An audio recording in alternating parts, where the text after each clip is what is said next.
Баршаңызға қайырлы күн достар. Біз бүгін панкейктің ең күшті, ең жұмсақ рецептісін дайындаймыз достар.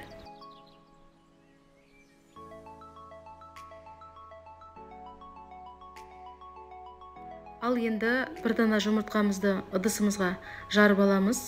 Оның үстіне қантымызды салып, венчиктің көмегімен жақсылап араластырып аламыз достар.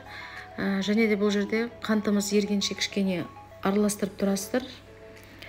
Содан соң сүтімізді де құйып, бірге жақсылап тұрып араластырып алыңыздар. Қантымыз кішкене еритіндей болу керек. Ертіп алыңыздар, жақсылап араластырып. Содан соң ұнымызды аз мөлшерде салып отырып, тоже араластырып отырыңыздар. Сонда жақсы әдемі болып піседі.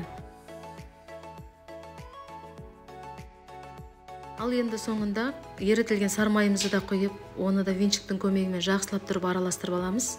Дайын болған қоспамызды қызып тұрған құрғақ тапамызға бір жарты шөміштей құйып пісіріп аламыз. Бірінші бетінде өте тесіктер пайда болады. Содан соң ғана келесі бетін аударып пісіріп алыңыздар. Мінекей достар, қып-қызыл болып әдемі болып пісті.